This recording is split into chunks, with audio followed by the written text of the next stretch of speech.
All right, good. Hello, everyone, and welcome to another edition of the Chiropractic Success Summit. I am your host, Dr. Mike Headlee. I am very excited and honored to introduce our next guest. I've worked with him personally. Whenever I've been in a pinch or needed some expert advice, I have called him and he has delivered. And even though I've made some bonehead mistakes and should have called him for the advice before I made the decisions, he's always bailed me out and helped me. So here's just a little bit about our guest, Mr. Jim Bowen. His background, education, and experience allows Jim to provide unrivaled business consulting and tax coaching for the small business owner. While not providing legal counsel, his knowledge of the law as it pertains to the healthcare sector and the small business practice, along with his willingness to share his information with his clients, has proven invaluable to hundreds of practice owners. James provides a wide array of advice on numerous topics, including business operations, liability protection, management of income and expenses, compliance, and tax efficiency. He, along with his staff of Bowen Consulting Group, also address integration of ancillary services such as bookkeeping, profit loss, categorization, management, equipment purchase, clinic purchases and sales, staffing needs, compensation, and many, many other issues. All the exciting. Very important stuff, though. Welcome. Hey, Mike, good to see you again. Awesome. Let's talk first about your success, and then we'll transition about the success of the chiropractor. So Sure. I ask everyone the same question to start off. What drives you and what's made you successful? I don't like the term success. I hate to disappoint you, but if I thought of myself as successful or a success, I would tend to get complacent. And nobody's accused me of having a weak ego before, but still I don't want to go down that road too much. So I really like to have just a little bit of anxiety every time I work with somebody. I really want to feel that edge, like I have to push myself in order to do a good job. So instead of success, I sort of like to think of what makes me feel good about when I work with somebody, or what makes me feel good about my work. And I think with chiropractic, I work with a lot of businesses, but I think with chiropractic is a little different because I work with 250, 260 different chiropractic clinics over the last 20 years. And because of that, I've had a pretty intimate knowledge of what goes on in the clinic. So I'm pretty good at policies and protocols, and as you said, the billing, coding, bookkeeping, accounting, all that stuff. Right. So when I walk into a clinic, I know pretty much what they're doing just by the first few sentences. So then I've got to figure out how can I really help these people, and that's the challenge right there. And I love that challenge. That is what drives me. Awesome. I love that. Tell us your chiropractic journey. How did you decide to get involved with these crazy chiropractors? I was a small boy injured in the Midwest, and I went to, no, that's the standard chiropractic story, right? No, actually, it was all serendipity. I was working with all kinds of businesses and happened to work with a chiropractor who I did some pretty good work with, and he referred me to somebody else and referred me to somebody else. And, unlike hardware store owners, chiropractors tend to flock together. So pretty soon it was more of a reputational thing. And then the more I got into chiropractic, again, the more I knew the details of the operations. So let's say I go into a medical clinic or a dental clinic. So I work with all the healthcare professions. I concentrate on the bottom line. Dr. Kim Lazarus, my partner, concentrates on employees and policies, procedures, and chain of command and that kind of thing. But I just do bottom line stuff. When I walk into a chiropractic clinic, it's fun. It takes me like 5 times longer, but it is a kick because now I can talk about every individual piece of equipment and where it comes from and who the vendor is, and if it works or not, and whether they should do something this way or should they do it this way, because I don't care. I work with all the practice management systems. I can just tell you from my point of view and from the tax return point of view what works and what doesn't work. Awesome. And the one thing I've learned, Mike, I just love this business, and if you asked me who would I rather be on a desert island with any day of the week, it would be my docs. Absolutely no question, hands down. On the other hand, chiropractors just make a lot of shit up. I mean, they really do. So it's really fun for me to see the tax return and say, oh, you make $1 million, huh? Okay, well, that's nice that you say that. However, so, I try to cut through all of that and really help people out on more of a real level. Awesome. We're going to dive into the BS of chiropractic coming up and some of the BS you've been handed. Jim, what's the biggest challenge that you've had to overcome in your life that you could share with us? Oh, I've been losing my hair, but you can relate to that. I can. That's not a challenge anymore for me. I know. I need to start shaving it off, man. I like that look. Yeah, it's easy. I don't have to spend time in the barber. I'm more efficient. So anyway. Oh, okay. I'm sorry. What was the question again? What's one of the biggest challenges you had to overcome in your life that you would share with us? God, that is a hard one. I'm saying this with all due respect. I've been very lucky. I happen to come from a middle class background. I went to law school. I practiced law. I was, I shouldn't say successful. I felt good about what I did there. I've consulted with companies over the years. I've always said that my biggest problem is what yuppie city do I want to live in? So it really is. I'm very fortunate. I don't take that for granted at all. I've avoided all diseases. So I've been very lucky. I guess the challenge I have in my business has been to be able to communicate what I do and how I can help people, because there really isn't a category for what I do. It's really beyond practice management. It's beyond accounting. It's beyond legal advice. It's beyond consulting. It's just such an odd thing. It's difficult for me to sometimes communicate that to people. And people don't realize that I've got such a 30,000-foot view that I can basically help people in 10 different ways. And what I really liked when I was working with you, you're a fitness fanatic, if I can say that, and just a health nut, which is great, and that's why I think you fit in with a lot of chiropractors. So you look at our personal health, our personal lives, our businesses. Yeah, I know what you guys eat. Yeah. It's not pretty, man. It really isn't. We talk a good thing, though. Yeah, we do. We do. You go to the conventions and you watch some of these guys walk around. And says, no, man, you gotta like walk the talk a little better. Absolutely. So that's cool that we don't have a rags to riches story, or you had both arms and legs cut off and sewn back on and everything. I mean, you're a high income guy. You live life on your terms as you designed it. You have fun. You travel. You contribute to our lives. And that's a really cool thing. So, and you don't need to apologize for that. So that's awesome. I appreciate that. Yeah, it is sort of fun that my job is fun. I can't even think about retiring. I enjoy what I do too much. Where do you get that drive? Where do you get that push to keep trying to, I don't know if it's a perfectionistic quality or not, but you just always want to go the extra edge and push and drive and work and excel. And you have a better background on your computer than mine, so you win today. No, man, as I said, that coffee machine is really professional. I appreciate that. And the kitchen cabinetry, that's good too. We can like see what you're eating for dinner if we open those things up. I eat good. Yeah, you always have, Mike. How do you get your inner drive, and where is that? Is that innate, inborn, or is it it drives people a mentor nuts. or your dad or mom, or where'd you learn that? Yeah, no, it does drive people crazy. My dad was an attorney and then a judge, and when we were growing up, it was always a long dinner conversations. My family's all academics. There's no such thing as a short conversation. I'll never forget. I was sitting at a table, and a doc asked another doc who'd been working with me. Said, "What's it like to work with Jim Bowen?" And she said, "I'll tell you what it's like to work with Jim Bowen. It's 5 o'clock. You've been working all day. You're tired. You want to go home. You call Jim with a simple question, and an hour later, he's still talking." And that's really it, because I get such a kick out of knowledge. I get such a kick out of detail. I get such a kick out of communicating things to people and having them understand things in a good, positive way, that that drives me to do research. So I always tell people, I know you bitch and moan that chiropractors have to work, a full 4 days a week. I work 7. I'm always researching something.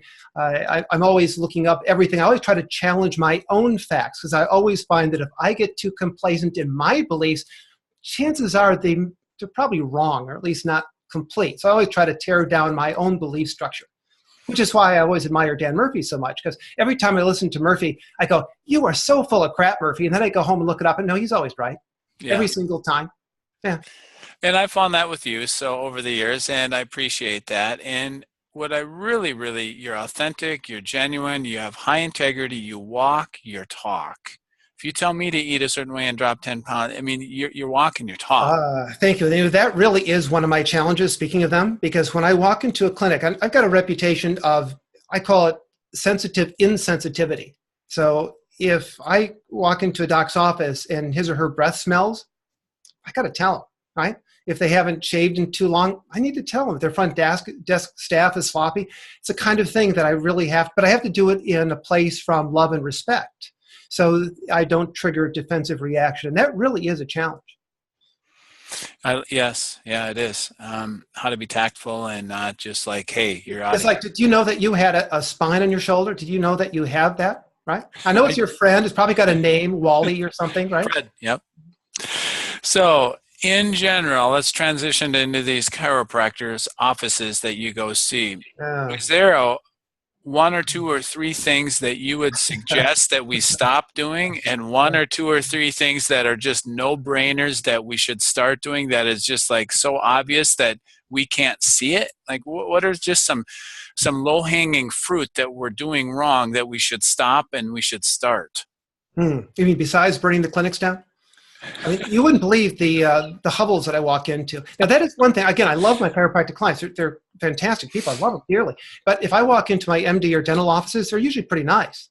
And I can't tell you how many chiropractic clinics that I walk into that are not very nice. They're just awful. And I've got to tell people, you have to leave. You can't stay here. One, it could be the location. Right? So you're not getting either the traffic or the respect that you should be getting. And number two, it's the location's so bad that if people ever walk in, they're not going to walk back in regardless of how good your treatment is. So that is something that I always tell people to take a look at. And that's why those of you that have worked with me, the first thing I do is I start at the outside of the building.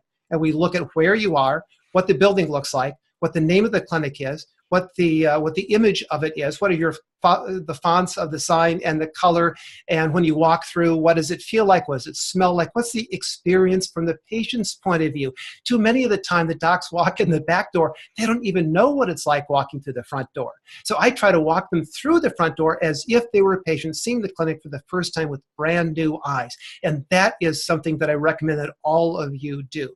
Just try to look around with new eyes. Now, I can go through a whole lot of specifics, but that's probably the first thing I would do. Yeah, I mean, someone can hire you to do that, and also maybe one or two other people that aren't clients yet.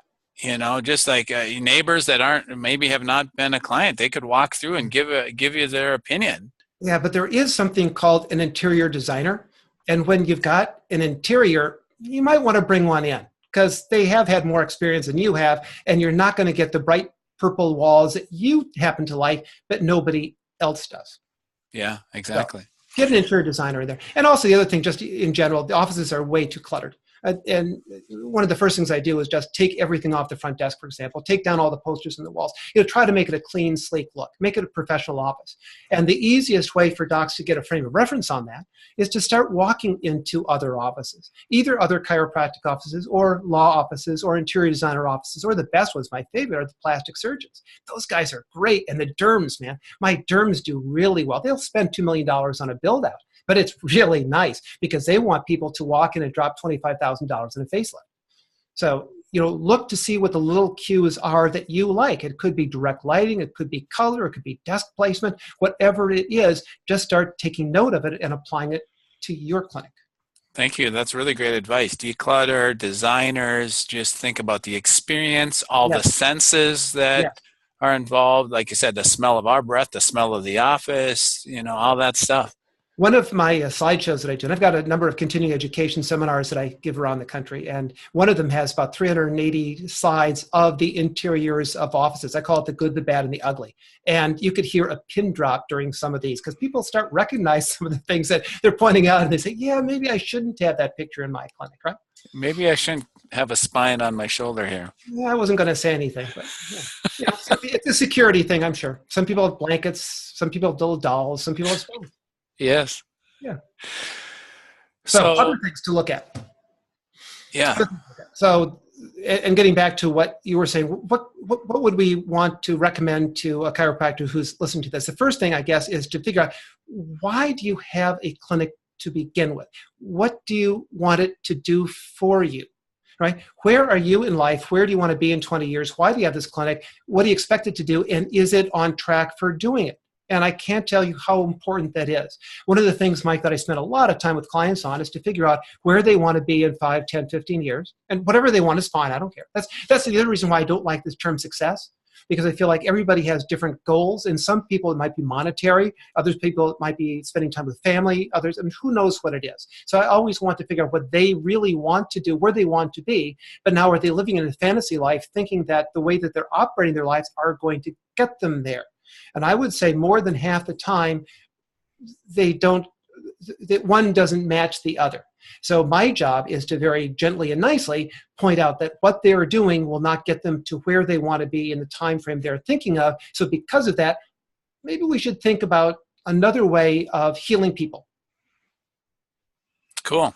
So it's I call it the 30,000 foot level. Just step back, figure out more of a life planning kind of thing, put it together, make sure the clinic's working for you and that you're just going to work every day to the clinic. And that's an important distinction. Yes, very, very much so. Do you hear a lot from doctors that want tax advice or how do I pay less taxes legally? Yeah. I would say 80% of my clients hire me to reduce their taxes because I've got a reputation for it. I've been doing it for 23 years. And it's really funny because when I get into the clinic, and I do all the time, when I get into the clinic, that's maybe 10% of what we end up doing. It's like, Mike, when I saw you, I first ran into Mike. You wouldn't believe this, Mike. I don't know if you've looked or not, but it was 2004 when you and I met. Wow. That was a long time ago, man. Yeah, that was a long time, 13 years ago. So 13 years ago, I'm working with Mike, and he's in this this beautiful little town in Wisconsin.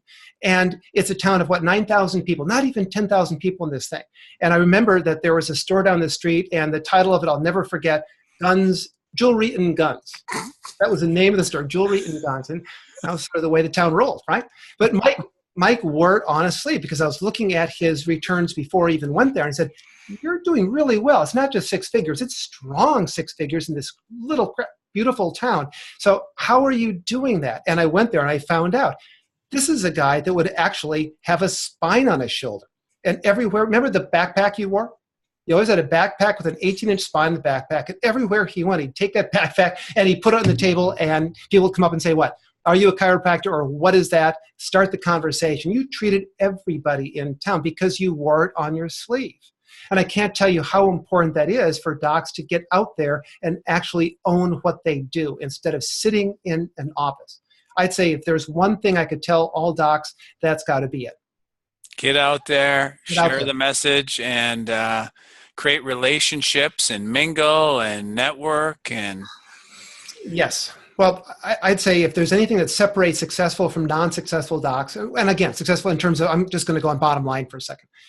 In terms of the higher income docs, it's the people that are out there all the time. So if I have a doc that just goes to work, sits in back, adjusts people, goes home, usually there's exceptions, of course, but usually they're not as successful as the guys that are out there with the jackets, with the name of the chiropractic clinic that are talking to people as often as possible. I mean, some of my guys, I've got to have a shout out to Eddie Hansen, up in Northwestern Washington State. I mean, the guy spends almost nothing on marketing because he's out there twice a week talking to groups, and he's been doing this for year after year after year. So he brought me in to consult, and halfway through he said, "Hey, we got to stop. We have to go down to the Bellingham Police Department." So we go down to the Bellingham Police Department. There's like 55 policemen sitting in these folding chairs. Hansen gets up on stage, and he's just jumping up and down to the old chestnut thing, eat well, feel well, be well. It just bores the snot out of me, right? But Eddie has so much energy, and he does it so well. Not many slides. It's not a big deal. He's just jumping up and down, and he got 22 or 23 policemen to actually sign up for treatment. So when these guys say, and I always say, well, why is your clinic shut down 2 hours for lunch? Well, I need time to work out. I need to eat. So, well, Eddie just made $43,000 in one lunch while you were eating. That's the difference between somebody that has $1 million clinics and somebody who doesn't. It's just a matter of, okay, how much energy do you want to put in there and put yourself out in the community? And that's really what it's about, Mike. I can't stress that enough. Woody Allen said 80% of life is just showing up, and he was right. I think chiropractors get comfortable when after we so all many get years. comfortable. Yeah. How do you keep that edge? And how do you, keep I just want to know, first of all, do you pet this? Yeah, I do. I do. That's Fred. I got to be nice to Fred. Okay. Hello, Fred. Thank you. He says hello. Okay, fair enough. But getting out really is important. I really can't stress that enough. And that goes for all kinds of things. You don't have to spend money on marketing guys to be successful. I mean, how much does a car wrap cost? $2,000, $3,000? Every time I've seen a car wrap business goes up every single time. Well, assuming they're decent car wraps, but these days they're pretty good ones. Wearing jackets. I had a doc that did about 1.3, 1.4, and the only marketing that he did was he just gave himself and his staff these ugly, just horribly ugly, terrible jackets to wear. But they had the big name of his clinic in block letters in the back, and always the back, remember, not the front, the back. And you know why, right? No. Yeah, it's because nobody's going to be staring at your chest when you're walking down the street, right? And then strike up a conversation as they pass you. But if you're standing in line and somebody's behind you for a few minutes, then they work up the, not courage, but I guess courage to start talking to you and have a conversation. So always in the back. So anyway, that's the only marketing he did. And every single time his office manager would tell me, every single time they went out, somebody would talk to them and they'd always get a new patient. Jim, I have front row seats at our Division I hockey arena. Mm-hmm. In case a hockey game breaks out? Absolutely. So first row, and I'm not wearing a jacket. Uh-huh. My letters of my practice where thousands of people could be seeing that as a billboard when I stand up and say hi and cheer and punch people. Yeah. Well, do you wear Fred, or do you leave Fred at home for that? No, I've just started this challenge a month ago. So it's an interesting challenge. Okay, what is the challenge, Michael? Got to share with us. The person, or there's several chiropractors involved, the person that doesn't bring the spine with them everywhere has to pay the other people. So we're going to challenge ourselves to see how long we can carry our spines everywhere. You're going to win that one, man. You've got a long history of doing that. You've been doing that for 20 years. So I went fishing last weekend. I went mountain biking and put it in my backpack, and I feel bad. I gave Fred a few concussions from hitting trees. You can always glue them back together. Yeah, yes. Other things let's talk about other advice for clinics, right? Because I do run into some common patterns. Again, everybody is different, but there are some common patterns. Here's another one. People are running their clinics like mom and pops. They're not running it like professional corporations. There is a difference. Now, the mom and pop thing can service you well when you have like 80 patients a week, but at 180, 280, not so much, right? So you really start upping your game in terms of acting and being professional. And that's both you and staff. And the staffing thing is really important. That's why Lazarus is such a great addition to the company, because all you need is one complacent staff member, as you know, Mike, and it can bottleneck your entire operation. And by the way, the staff will always throw each other under the bus. I mean, don't ever believe what they say. Yeah, they lie all the time just to protect themselves. So you really need to pay special close attention to that. Also, if you have relatives working in your clinic, that can be an issue as well, because staff really will never complain to you about your spouse or cousin or whoever it is. Do you have any advice on hiring staff, on where do you look for them? How do you put an ad out there? Tell us how to hire the best staff. So that's interesting. So Lazarus and I were eating dinner with a client in a lodge in a mountain town one time. And the guy had staff problems, right? And we're talking and having a great time. And all of a sudden, Lazarus leaves, just disappears. I don't know where the hell she is, right? Gets up, goes. 20 minutes later, she comes back.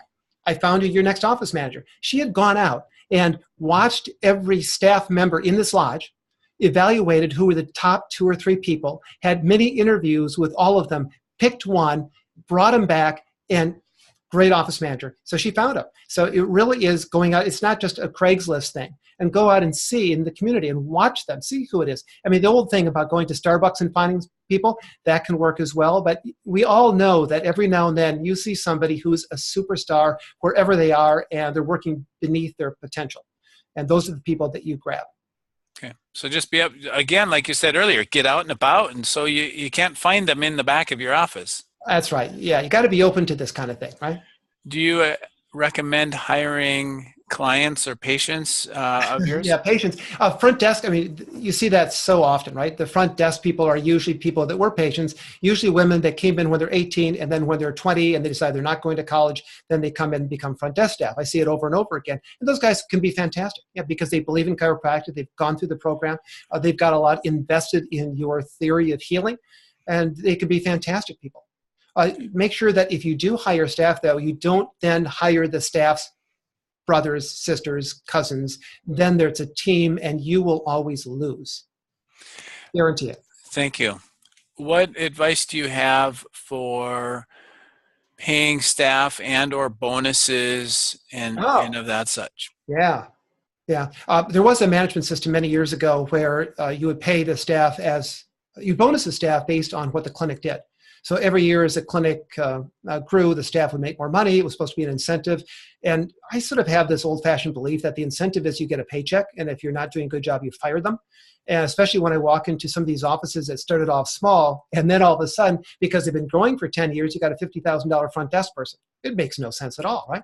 So I really believe in paying people well, but I really like what I call the bumper sticker approach to life, random acts of kindness. So if you have a front desk person or somebody else that you really want to acknowledge, instead of saying, look, if we hit X many dollars this year, you get Y, right? Because if you do that, and Michael, you hand them that check for Y, they think that they deserve it. You owe it to them. There's no gratitude, right? Because they are the ones that worked hard.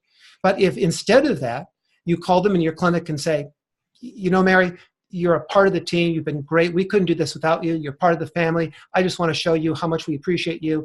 And you bonus them, whatever you're going to be bonusing them. Now that comes from out of your pocket. They didn't, in their brains, they didn't necessarily earn it, right?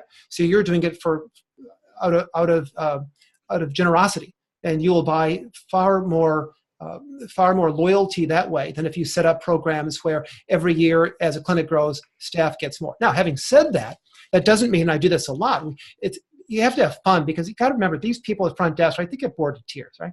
So you need to have fun, and you have contests. So I'd like to set up, let's say, a month, and always monthly, no more than a month. So 1 month it might be new patients. If we hit X many new patients this month, everybody gets Y. It might be massages. It might be reacts, whatever it is. But you always make them limited in scope. Make it fresh. Because if somebody has to, let's say they're trying to sell massages, every single person that leaves, the front desk person say, hey, have you tried a massage therapy program? Debbie is just fantastic. She's got an opening at Thursday at 2 or Friday at 3. Which one is going to be better for you, right? So how many hundreds and hundreds of times they have to say that before they get bored to tears? So let them do it for 1 month and then move on to something else. And it could be something like selling biofreeze. And it could be something easy too, but just make it fun.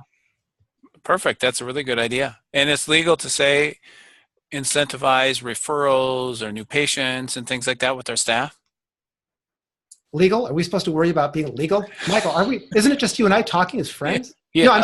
I apologize. What was the question again? Is it legal to incentivize people? If I give someone $50 for every new patient they refer into the office. Well, okay. Now that's different. A little different. That's different. Okay. Yes. If you're saying, is it legal to say have a contest that as an office, if we get X many new patients in, everybody gets a bonus? That's fine. You can do that. Yeah. You can't say like an outside person, I'm going to pay you $50 for every person you bring in. Yeah. Even the front desk staff, if they refer in some neighbors and relatives and stuff, you can't incentivize that. I don't have a clue. First of all, you don't want to. Now, if they're employees, it's a little different. That's definitely more of a gray area, but I wouldn't do it. But if they are doing it on a consistent basis, and first of all, they should anyway. If they're your employees, why wouldn't they bring their friends into your You're right. Right? That's the whole point, right? Absolutely. So in theory, that situation should never come up. But if it does, and they really went out of their way, and you think they're doing the extra mile to spread the word, just bonus them. But it's not per new patient. You just give them a bonus. Okay. Awesome. And then, by the way, can I talk just one word about compliance? Oh, absolutely. No worries. Because I really like to keep my clients out of jail. And I've only had 2 go into jail, but they're basically having sex with everybody. So that's just not much I can do about that one. Yeah. But other than that, the areas that people are being hit, I mean, I'm just assuming that most chiropractors are not doing, the phantom patients, right? And they're not billing for treatments that they didn't do. And hopefully they're not using somebody else's credentialing to charge another insurance panel. And hopefully they're not saying that they did a massage when they did. I mean, that kind of basic stuff. Yep. What they really have to watch out for is Medicare on the overutilization and the maintenance care versus active care. And that really is a hot issue right now with Medicare. And I think it's going to continue to be. So just don't be afraid to turn Medicare people loose. Have them pay cash. If they want to go somewhere else, that's fine. But don't hang on to them and always bill like, oh, well, they're old, so there's always something new. Therefore, I can always keep treating them. And they've been in for 100 visits, and we're treating them for active care. That's a little rough. Yeah. And also documentation. That holds true in your accounting and your taxes, as well as your patient care. I think the risk for that is so high compared to what the $35 you get for the reimbursement just to keep hanging them on once a month or whatever they do. So that's great And advice. Mike, you know what? If they like you, they'll pay cash. Absolutely. They really will. Yeah. Yeah. And if you don't like them, just schedule them for the Blue Plate special 2 weeks from now, and they'll find some other chiropractor. Yeah. Yes, that's great. Okay. How about overhead? That's kind of a big topic with a lot of chiropractors that it keeps going up and up and up. What advice do you have for us chiropractors to keep our overhead in check? And is there a baseline percentage we should be shooting for? Yeah. A percentage Everybody of likes growth? that. Everybody asks me that question, right? They want the formula, right? Everybody wants a percentage of overhead. It varies way too much to even start playing in that sandbox. For example, let's say my sports chiropractors, right, or my PT oriented, their overhead is going to be huge because their personnel costs are massive because they have so many people with one-on-one treatments. So they might have $200,000-$300,000 of employee costs. Whereas my Pedibond guys, and they just have a big box and they just have self-administered rehab, a couple tables in the middle, they bill out 198 code, a couple 97 codes, their overhead is very, very low. So there's two things in that. One is that depending on the style of practice you pick, your profit margin is going to vary. So I've got guys that are doing good 60-65% profit margin and operating very efficiently, and I have other guys, especially the sports guys, and they're in the 30s and 40%. Now, every now and then I'll get these guys that are just way out of whack, but not usually. But again, that's just one component. What a lot of times people are worried about is when they talk about overhead, what they're really talking about is rent. Because there's not many things you can control. Rent is one of them, and number of employees is the other. And that's really about it. So number of employees all has to do with how you want to operate your clinic. But the rent has to do with what space that you pick. Now, here's something where I'm pretty adamant about, because I really do find a perfect correlation between location and income. I've got guys that are right across the street from a Whole Foods. They're getting 40 to 50 walk-ins a month, new patients a month, just from location. So does it really matter if they pay $4,000 a month or $8,000 a month? It really doesn't matter, right? But I have other guys that they will locate in a place that is, quote, affordable because they don't want to pay high overhead. And that's nice, but nobody comes there. So again, it depends on the kind of practice. So if you're a personal injury clinic and everything is driven by attorneys or referrals, you can operate in your garage. It makes no difference at all. If you want walk-by, if you want the image of more active, open lighting, that kind of thing, yeah, it's really important that you choose the best location you can. So when you choose a location, look at two things. Number one is how many people are going to be coming into your clinic because of the location and the appearance of the clinic. That's number one. And then you can just do the math on that. And I know it's going to be a guess, but do the math. And the second thing is that once they get inside, is the space going to be nice enough, as well as the treatment, to keep them there and keep them coming back? Because if I walk into clinics, Mike, that have PVAs of 8, right, or 6, there's something wrong. But the docs never think of it because they don't want to admit that it's their treatment, it's their location, it's their lack of parking, it's their staff, it's whatever it is, right? The dead mouse on the floor, I can tell you stories.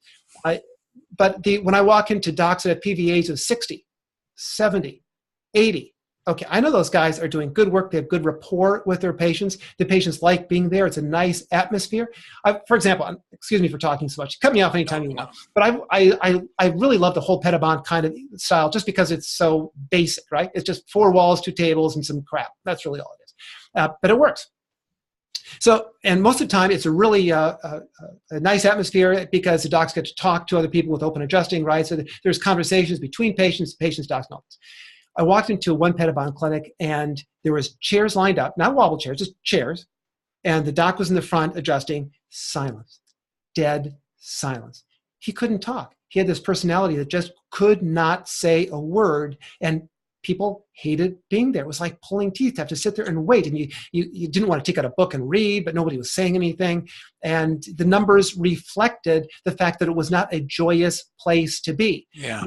But I've got another doc who sees 100 patients a day, just one doc, 100 patients a day, and he's yelling and screaming in a nice way and having a wonderful time and having fun with the patients that come in. And it's such a great atmosphere. They don't even care if they wait an hour to see him because they just love the atmosphere. And that's like you, man. You're one of those people. You're a guy. I call animal magnetism. I can put you out in a cornfield, and you'll get patients the next day because you like what you do. People like you. They might be cows, though. Yeah, cows need love too. Thank you for that. That's you're just so full of knowledge and wisdom and experience. Thank you for sharing that. Well, sure. I'm going to just ask a couple of quick questions in your opinion too. What about I'm music? sorry, quick. Yeah, you don't do quick, but how about music? What should we be listening to in our office? Depends on the region and the state and. And what you're doing, like I got, like cowboy guys, and they'll have some country western. Of course, it's not commercial. You never want the commercials going, so it's always Pandora. Whatever station you pick, just make sure it reflects what you want. Again, it's all about image, right? And the image is everything, including the music. So that really depends on what image you want to have out there. It never hurts to go with light classical. Some people just do with light rock. Some people do new age. Just depends on what kind of atmosphere you want. And do you suggest carpet or tile, or depending on the region, or it just depends on what kind of image and what kind of practice you have? Yep. Yeah, the only thing I care about is that everything's consistent. That's all. Yeah. You want it all to fit together. Because remember, you're going to attract a certain type of demographic depending on what kind of image there is. That's all it is. Yeah. Start by what your ideal client is and what you're looking for. So practices in general, are they going cash, still insurance in some areas? Let's talk about cash versus insurance. Yeah, no, I'm glad you brought that up because I have seen a sea change in the last 24 months. I mean, it used to be people would call me now and then want to go cash and say, like, why would you even consider cash for obvious reasons? We have deductibles now that are sometimes higher than your charge. So unless you need the publicity for being on the provider catalog or whatever the electronic equivalent is, why would you take insurance anymore? There's some insurances that are just too much of a pain, like ASH, for example. There's some that just don't pay you enough. It's not worth having. And others that they'll still pay you a decent amount, let's say my guys that are by Microsoft, they need to be on the Primera list, because that's where they get all their patients. It doesn't matter if the patient is actually paying 100% out of his or her own pocket, right? They still need to be there. They still need to go through the paperwork and the billing and all the hassle. Now, again, this does vary from place to place, varies from doc to doc, what your demographic is. I've got guys that have been around a long time and they got great location. There again, another thing about location. So they get so many walk-ins, they can go cash. They don't need the advertising that comes from being on a panel. So for them, why have a billing department at all? Get rid of it, have straight cash, make life simple and easy, and go home and eat well. Thank you. So I told you it wasn't quick. No, that's fine. Totally good. I think, is that just the drive that you have, or you got some Starbucks flowing from your veins here? I always have Starbucks flowing. Man, that's what gets me up in the morning. There's two things that get me out of bed in the morning. First of all, my cat. She whacks me upside the head around 5 a.m, wants me to get up and feed her. And then my need for caffeine. So, I blew out my adrenals years and years ago. So are you on bulletproof coffee or straight black coffee? Straight black coffee, little cream if I'm doing, it's always espresso. Put a lot of money into espresso makers. Awesome. Yeah, my thing. So before we get into this Fast 5 quick recommendations at the end, do you have any other advice for the chiropractor out there if they might be maybe struggling and or flat or plateaued? Any other words of wisdom and advice? Yeah, because they're all different, right? So the struggling doc, usually what I see with the struggling docs is that you're doing something wrong. Chiropractic works. I always divide the world into people that don't believe in chiropractic and people that have been adjusted. So chiropractic works, it's low cost, it's efficient, it's quick. If you can't make a go at it, there's something wrong. So you need to swallow that hard reality that you are doing something wrong, step back and try to figure out and question your beliefs. A lot of chiropractors, as you know, Mike, they drink the Kool-Aid of some practice management or some theory or philosophy that goes wrong. Something I don't have to deal with, by the way, in my dentists or MDs. They don't have these issues, right? So number one is, quit drinking the Kool-Aid, or at least reevaluate the flavor of Kool-Aid, right? Second thing is to reach out to other docs. Right? And I can't stress this enough. One thing I love about docs is that you guys are always helpful. You're always willing to help another doc that is struggling. So my advice always is take another doc out to lunch. Just buy him dinner, buy him lunch, and just ask for help. Tell them you're struggling. Tell them you need some help. And you'll be amazed at how people will come and they'll jump over fences to help you. Don't let your ego get in the way. Always reach out. And the second thing is that get your brain in other clinics. I had a doc who she was barely making it. I couldn't pay her credit cards, was barely making it. And her belief system was that that's what docs did. They helped people and they didn't make any money. That's what she thought. And so that's where she was sitting for years, right? So I had a seminar and I made sure I put her right between $2 million producers, and I told them both about this. By the end of the seminar, her brain was just swimming. And you can always tell, right? That's a fun thing. You can tell when people's heads start to shift, right? You see it in their eyes, you see it in their speech. And within a month, her practice doubled. Within 3 months, it doubled again. And now she's a great success. It's all in your head. So by getting your head into other clinics and experiencing the reality of a 200 patient visit a week clinic or a 300 patient visit a week clinic in places where they're having fun, that can really help you break out of your struggles now. But on the struggling clinic, it's almost all because of something you're doing wrong. And also, again, it could be a location. It could be you're taking an hour to adjust somebody and people don't have time for that anymore. It could be that, again, that your breath smells. It could be you don't have a front desk staff. It could be that you look like you're out of the Beverly Hillbillies. Who knows what it is? That's different than the plateaued docs. Now, the plateaued docs are docs that have got systems that are somewhat efficient, but somebody's gotten complacent. It could be the doc. Usually it's staff, but it could be the doc. It could be both. And instantly that's the case where I bring in Dr. Lazarus, because she interviews the staff people one at a time. Then she does group interviews. She interviews as a doc. She coaches them. She trains them. If there's dead wood that they have to carve out, great, they carve it out. But otherwise, she tries to rehabilitate them and keep the unit going and try to make the clinic really hum. But for a plateau doc, again, that's going to be the thing, because they've got the structure already. It's a matter of, okay, it's just gotten stale. Now let's just take it and see where we have atrophied over the years. That's great advice. And that's totally different than the guys that have made it, the higher achievers. And those guys, that's a totally different thing already. Those guys that don't have to struggle. They've got their money. There's no worries, no money issues. Their brains are in a totally different mindset. Now, for those guys, they're the ones that I coach and work with to try to figure out, okay, you're going to die in 30 years? Okay, let's just figure it out. What do you want to do after chiropractic? Don't give me this shit about how, I'm going to practice chiropractic until I keel over dead, right? People say that until they're 60. And then they change their tune a little bit. Let's just prepare. Let's just assume that you're going to do something else, because there is life after chiropractic, and who knows what that is. So again, they might want to take their clinic and keep working there because they like it, but that's a conscious decision. They might want to bring in an associate or two and back out. They might want to have a professionally managed clinic, and I'm doing a lot of those these days. So it can be actually managed by an office manager, not a doc, an office manager, and my guy's on a sailboat off Corfu, right? Or they might just want to sell it and, I don't know, do Doctors Without Borders. I mean, who knows what they want to do? But everybody has, and that's the other thing, is to expand your brain to figure out what else in the world you can do, because there's so many things that you can do out there, not just chiropractic.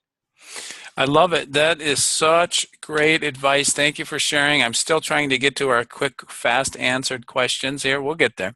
But this is such good stuff. This is such good stuff. Reversing just a little bit with the mindset, if we're stuck or struggling, do you have any action steps, affirmations, goals, journal? You said go ask for help, go visit. I think just seeing a really busy office, that can really change, sitting next to a couple $1 million clinics, those are some action steps. Any other advice you can give for changing mindset? No, because it really does come down to the comfort zone thing. It does. Mindset to me is nothing more than comfort zone and exposure. Right? So if you are exposing yourself to other things, and you make yourself do it and get out of the comfort zone, so you actually are going to, and you give yourself a goal. Maybe it's going to be 2 offices a week, 3 offices a week, and just make sure you do get out there, start asking people, start asking for help. And that, I've never seen that fail yet. I apologize. I have seen that fail. I've had a couple guys that they just couldn't get out of their own way. And one guy just said, "You've got to be an associate for somebody. And not everybody is cut out to run an office. Remember that." That's it. So there's no shame in saying, "Look, I don't like this or I can't do it, but I'm a good adjuster. I love healing people." Great. Why don't you be an associate in a higher volume office, get paid $100K a year, go home at night, no management issues, have a family, have a nice life. There's nothing wrong with that at all. Not everybody has to own their own clinic. No, that's very noble and can be a very, very nice life. And by the way, the offices I work with, everybody is looking for that professional associate. They're hard to find. They would love to have somebody with good skills that'll just show up. kids these days, Mike. They don't even show up. Yeah. There's no work ethic anymore. They're not Midwesterners. No. So let's get into some quick questions. Okay. What's the best advice you've ever been given? Oh, hire Lazarus. Who gave you that? A number of people. Yeah, because I always had this belief that I'm the only one that can do my work. And, there's nobody else who could ever add to what I do because I'm so good, which is, total bullshit. So I realized quickly that Kim was able to work from a business management point of view, as well as add skill sets that I will never have. Did you know that she is the only chiropractor to go through Andrew Wild's integrated health coaching program? The only one. Everybody else is an MD or RN. Wow. Yeah. Very cool. So that really did add a skill level. So that was probably the best advice I've had. Awesome. Yeah. What's your number one success habit? You mean it's like what J. Paul Getty said? Get up early, work hard, strike oil. Yeah. Early to bed, early to rise, work like hell and advertise. B.J. Palmer said that, Yeah, I sort of like that. It's not that. It's because I'm sort of driven in the information thing, and it's just because of my background and because I do this every single day. I'm really driven for the detail. I can't send out a letter with one grammatical error, and it drives other people crazy, but I just want things right. So that's what drives me. That's my habit. Awesome. Do you have a book recommendation for us that would help us? Yeah, something non-chiropractic. Yeah, something totally different. Yeah, and your other interviewees would be more competent to answer questions on more motivational kinds of books. It hasn't been my thing. Okay. Yeah, but just something that's different, that's going to open your mind. And besides that, go to your local book readings. You see who's reading in town. Every city has bookstores with readings. The authors are always touring. Pick a subject matter that you have no interest in at all and go to it. Accumulate more knowledge. 2 nights ago, there's actually a science professor from Pacific University that had a talk here. They loved it. It was it's called the Science Pub Series. So they get together in a place where we can all just sit and drink beer, and a scientist then goes up on stage and gives a 2-hour talk on the latest. And this one was on human biome. Fascinating stuff. Right? Yeah. Always learn something. Yeah. Really cool. Just get out. Awesome. What's one thing you're fired up about and you're working on now? That is a hard one. That is a hard one because right now I've got a number of individual cases that I'm working on. So my brain is totally immersed in the details and lives of these 3 chiropractors that I'm working with and 1 dentist. So there's no overall, except I guess there is an overall. I've been working on my book, which I've been working on since 2003. I think I started before I met you, and I have yet to write a sentence, but I'm still working on it. Awesome. So I will get that out one of these days. Yeah, it's almost finished. Almost finished, that's right. It should write itself. What are you most proud of, Jim? Oh, the pride thing again. Don't do pride, but I am grateful. I'm very humbled and grateful when I get a testimonial, when I get somebody who says, you changed my life. That I can't, and my testimonials I want to cry when I read them because when people say that, that's the reason why I do what I do. But that's definitely what I'm most grateful in life for. Awesome. Yeah. How do you want to be remembered? I don't care if I'm remembered. A little egocentric, don't you think, Michael? Like, you want to be remembered with a spine on your shoulder? No. It's like, things go on, life goes on. No. People will forget about me. People will forget about all of us. That's okay. I don't care if I'm remembered or not. Not an issue. Write that book, and then your book will be remembered. That could be. Absolutely. Do you have any challenge for our listeners out there to nudge them in the right direction, no matter what level they're at, to make them improve? Yeah. Again, go through your clinic. Let's go down the order. Let's do the list. So the list will be, number 1, sit down. If you're married or have a partner with your spouse or partner, sit down, figure out where you guys want to be. Realize that you will have the ability to do anything you want to do. Don't get locked into one pattern that you've been thinking about for the last 20 years. Figure that out first. When you have that done, because the first question I ask my docs is, look, where do you want to live? Because if you want to live in Alaska and you're in Iowa, there's really no sense to having a good practice in Iowa unless we have a management practice. Let's move you to Alaska and do what you want to do, right? Because life is short. So figure that out first. Then go through your existing clinic and with the things that we talked about before. as then go through your everything from to get from a mom and pop to a professional based business. And that's going to be looking at the corporate structure, looking at the accounting, looking at the bookkeeping, make sure on the compliance. And when I say the word compliance, I'm talking about the documentation on the EHR side, but I'm also talking about compliance on the accounting side, because I do so much work with the Internal Revenue Service. It's really, really important to me that people document, and do things right. So ask your accountant, what am I doing right? What am I doing wrong? How can I get better? Ask your attorney, what liabilities are out there? What holes should I plug up? Ask your insurance agent. Talk to NCMIC. What other insurances do I need? Right? Make sure that you're covered. Talk to your other insurance agent. Do you have your personal liability? Do you have your auto? Do you have your business insurance? Are all of your bases covered? So it never hurts to keep asking the professionals you work with from time to time, what can I do to make my business better? And you'd be amazed at what you're missing. For example, if I can bring this up, Mike, one of the big areas that I'm seeing that's important right now is employee litigation. That's a huge thing, that when you fire people, they figure out a way to sue you, right? So there is a type of insurance called EPLI, or Employer Protection Liability Insurance. NCMIC, OUM, they all offer it. It's really worth getting, because that will then cover all your legal costs to fend off a claim, whether real or imagined. But the chances of it happening now are much greater than ever before. It's exponentially higher.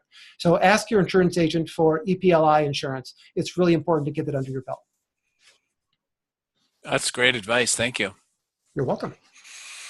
And of course, declutter the office.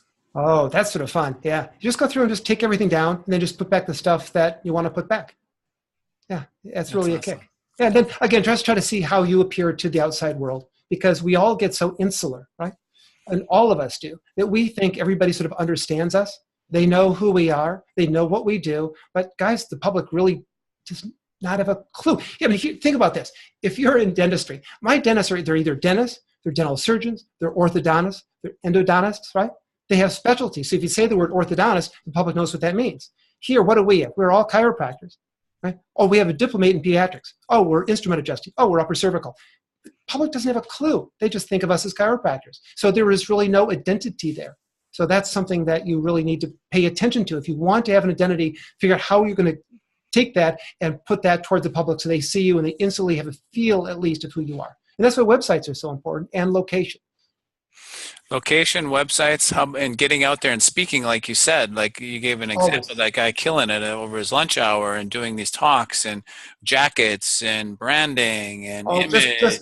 Just getting out. Absolutely just getting out. Yeah. And just set a goal for yourself. And the other thing that I think is very important that's useful is to take a 12-month calendar, put it in the back office somewhere, and you and staff, remember staff as well, their job is to make sure that you have marketing events going on as often as you wish. Those can be in-house marketing. That can be things, talks that you're doing around town. That can be taking people out to lunch. That can be doing the girls' night out thing. That can be in-office wine tasting, whatever it is. But just make sure there's always a hole there.